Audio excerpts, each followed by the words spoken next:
28వ రోజు దేవరహస్యాల్లో మరి కోనేరు వరలక్ష్మి మేడం నిన్నటి కంటిన్యూషన్లో ఏం చెప్పారో తెలుసుకుందామా అండి. ఆయన ప్రణాళికలో ఒక చిన్న భాగస్వామిని అంతే. ఇది తెలుసుకోవాలన్న తపన ఇది ఇలా ఉంటుందా, నాలో ఒక సరికాని ఆలోచన వచ్చిందంటే ఇంకా మాలిన్యం పోలేదా అని మనల్ని మనమే సరిదిద్దుకుంటాం. ఈ పిరమిడ్ అనేది ఏంటి? మీర్దాద్ అనే ఒక గ్రంథంలో మీర్దాద్ చెప్తారు, ముందు ముందు రాబోయే ఒక మహాపురుషుడు పిరమిడ్లు కట్టిస్తారు అని.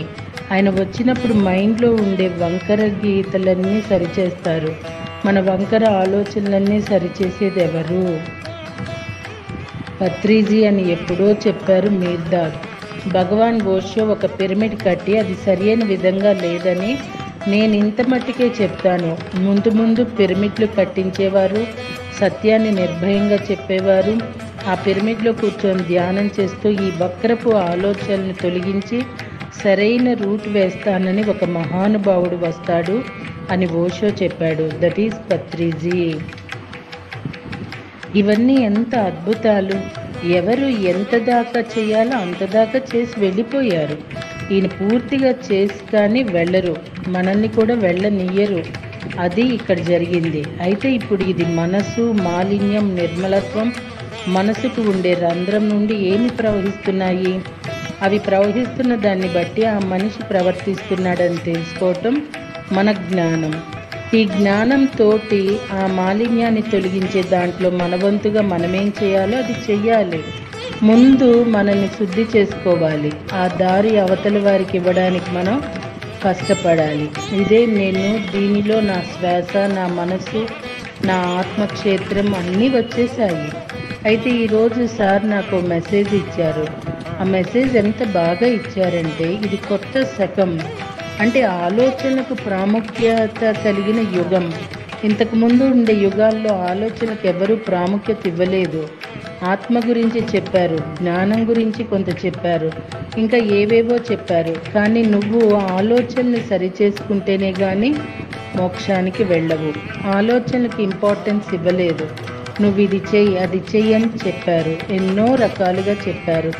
భజనలు, పూజలు, ప్రార్థనలు అన్నీ చేశామా, ఎన్ని గుళ్ళకు వెళ్ళామో, ఎన్ని మొక్కుబడులు చెల్లించామో, ఈ ఆలోచనలు మారాయా? మారలేదు. అంటే వాటికి అంత ప్రాముఖ్యత ఇవ్వలేదు. అయితే ఈ యుగం ఆలోచనలకు ప్రాముఖ్యత కలిగిన యుగం.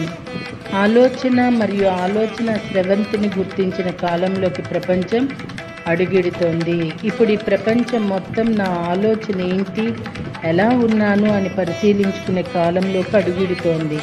అసలు ఈరోజు ఈ మెసేజ్ రావటం, ఇప్పుడు మనం ఈ సబ్జెక్ట్ మొదలు పెట్టడం ఎంతో అత్యద్భుతం అన్నమాట. చివరిగా ఆయన ఇచ్చిన మెసేజ్ ఆలోచన యొక్క వాస్తవికత, వాటి ప్రభావం, స్వభావం గురించే కాలంలోకి ప్రపంచం అడుగుతోంది అన్నారు. ఇక్కడ కాలం అంటే ఏంటి, గుర్తించిన కాలం అంటే ఏంటి, గుర్తించిన కాలం అంటే ఏమిటి, ఈ మూడు తెలుసుకోవాలి. అసలు ఈ కాలం అనేది ఏంటి? కదులుతూ ఉన్నదాన్ని కాలము అన్నాము.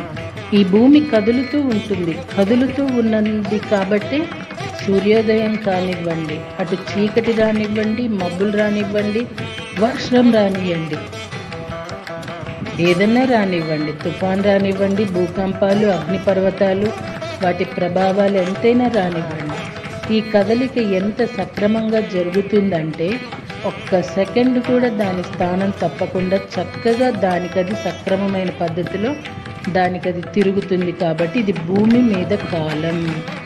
మనం పైలోకాలకి వెళ్ళామనుకోండి, అప్పుడు మనని వీళ్ళు కాలంలో నుంచి వచ్చిన మనుషులు అంటారు.